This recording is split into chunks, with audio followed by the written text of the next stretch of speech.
Born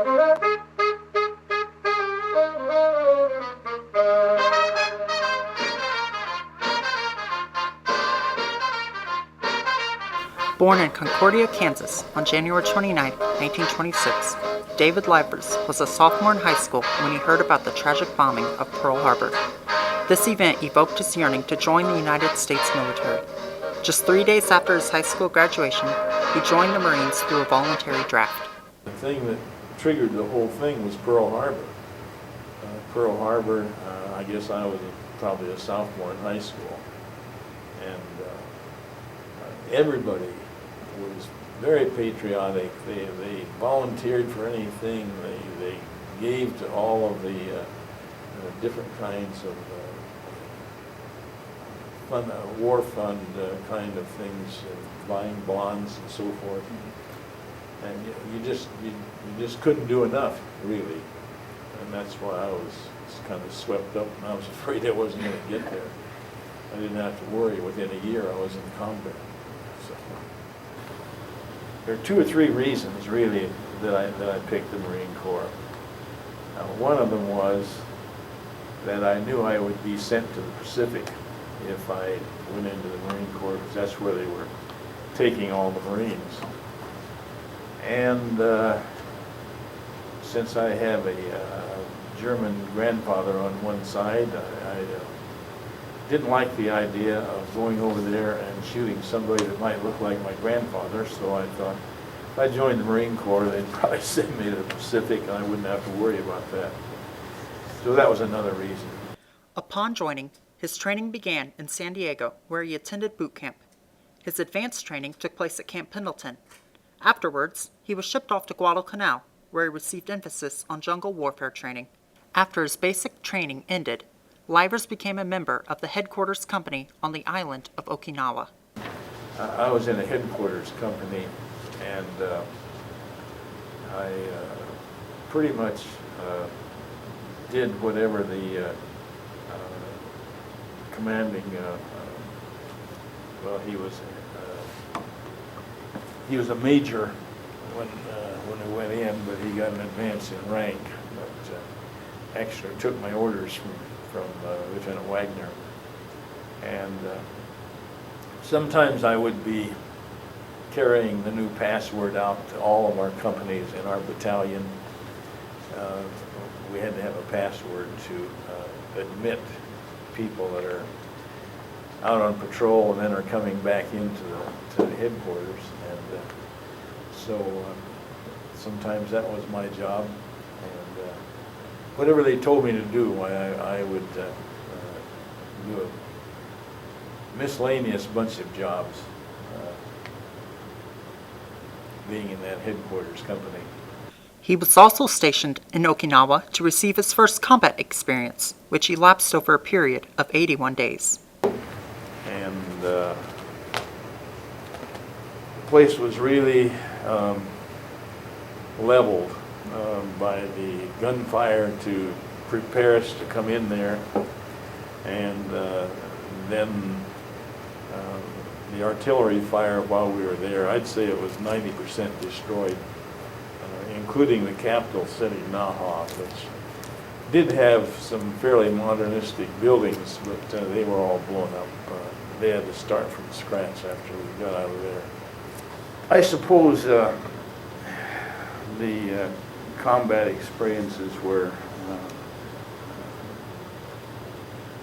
we were assigned guard duty for our whole area, and we had well, our job at first in the 6th Marine Division was to take the peninsula that was at the north end of the island. Okinawa was about 67 miles long, and it had this peninsula that went out there. And so we were out on patrol one night, and we saw these what appeared to be Japanese going along right below us, maybe a couple hundred yards away. And this character from Tennessee picked up our machine gun and fired it like he saw him do in the movies instead of the way he'd been trained. And the barrel gets so hot, that he had dropped it in the mud and ran back to camp. So we were just primarily two M1 rifles trying to take care of these 25 characters down there in front of us. And it was raining, and so it took us a little bit to really get lined up. And as soon as we fired, why, they could see our fire from where we were, and so we had a nice little skirmish. So that's one of the things that I remember pretty well. Another was when my friend George Colleen from Holland, Michigan, and I were sent to hold a campsite that we wanted to move to. You know, you kind of move in cycles, and so we were holding this one spot, and George had a nightmare. We had these two foxholes built right next to each other, and he sort of panicked, and he said, "Dave, they got me." And I said, "That's not them, George, it's me." And I had to get him waked up, and that startled me quite a lot that night. While he was stationed in Okinawa, disaster struck. Plus the time that I got hit on the side of my chest, which the major was a colonel by that time. He sent me out on some stupid errand, which I think was, he wanted some boards for his little tent that he had there. So I was out with another guy from Sedalia, Missouri. We were collecting boards, and I didn't even have a shirt on. I didn't have my rifle with me, and this sniper opened up and hit me on the left side of the chest. And, he was hiding in a sugar mill, but those were three of the outstanding in combat. Those were some of the things that I think of most of them. Actually, when he hit me, it actually made me mad. I knew I shouldn't have had to have been out there on a ridiculous kind of errand, but they were sort of outstanding incidents in 81 days that we had there. It's not like you're sitting on the firing line just firing all the time, and you don't know what's going on half a mile away on one side or the other. You just have to go by what we were doing right there in front of us. Upon being injured, he earned the Purple Heart. Once his combat training ended, he partook in rest camp at Guam. He continued to recall his experiences, this time in Guam. Guam, one of the things I did while we were just marking time, they gave us each a Jeep and some walkie-talkie type things. We were supposed to see how far apart we could get and still maintain some kind of correspondence there. At the conclusion of the war, Livers was stationed in Tsingtao, China, where he remained for almost a year. While there, he ran the Enlisted Men's Recreation Hall. I was in China, and I was declared essential personnel, so they kept me in Tsingtao for an extra, probably 4 or 5 months at least. We were there for almost a year, disarming the Japanese and putting them on ships and sending them back to Japan. And there were a lot of them there. And the Chinese were very glad to see them go. I was in charge of the Enlisted Men's Recreation Hall, which was a 5-story building. And we had a movie on the first floor, what we called a slop shoot on the second floor, where we sold beer and soft drinks. And Chinese were selling shrimp by the plateful there at the same time. And the third floor was a Red Cross place where you write letters and so forth. I was in charge of that 5-story building.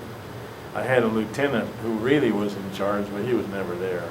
So he just turned it over to me, and that's, I didn't have to worry about what I'm going to do that night. Just worry about getting a night off once in a while. While in China, he participated in the surrender of the Japanese forces, for which he received a citation, along with many others, for his military service.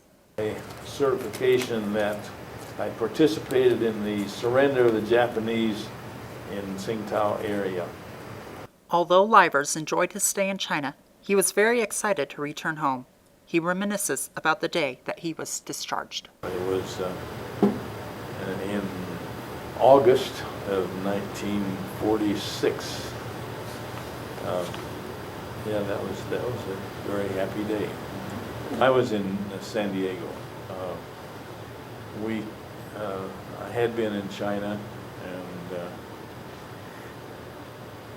we got our orders to come back to San Francisco, and we blew a boiler on the way home, so we just had half speed or part speed, so they diverted us over to San Diego, and it took extra time, so yeah, we were happy to get to San Diego. From San Diego, we got our discharge there, and then you got a nickel a mile to go back to the place where you enlisted, and I enlisted in Kansas City. So I had a nickel a mile from San Diego to Kansas City, which seemed like a small fortune for me at that time with the economy as it was at that time. So another guy and I hitchhiked back to Kansas and saved all our nickels until we got back. After being discharged, he was able to reflect upon how his military experiences shaped his life. He even wrote memoirs of these experiences. Well, I'm sure it was a good experience for me, really. And I matured in that time. Anybody that's just getting out of high school, including you people, probably don't even know what you want to do. And you have a couple of years to think about opportunities and what you do want to do and what you don't want to do. And we got exposed to enough things there, plus what we experienced in college. By the time I finished my first degree, I had a much better idea of what I wanted to do. A lot of it was the maturation that I had from being in the Marine Corps, I think. David Livers did not let his military experiences interfere with his education. Due to the GI Bill, Livers was able to attend college and pursue a career. I got my baccalaureate degree in biological science, and then I went out and taught science and math for a couple of years in high school, and they needed a principal, so they sent me back to get a master's, and I got a master's in school administration, and I was a high school principal then for about 8 years, and out in Kansas. And then I decided I'd go back and do some additional work and to go into counseling. And I got a PhD at the University of Iowa in counseling psychology. And then moved to Illinois and have been here ever since. We would like to personally express our gratitude to Corporal David Livers, not only for generously contributing his time for this interview, but for his dedicated service with the 6th Division of the United States Marine Corps in World War II. We have gained so much knowledge from his first-hand accounts about the war in the Pacific. His information has aided in our understanding of the battles and aftermath of the war and how it affected all who were involved. Through his stories, we have learned that it wasn't always constant fighting. There was some time for fun and games, like when he received his first bridge lesson in the caves that riddle Okinawa. We also learned about the strong bonds that soldiers form with each other that last a lifetime, much like the group of men that David meets with every other year.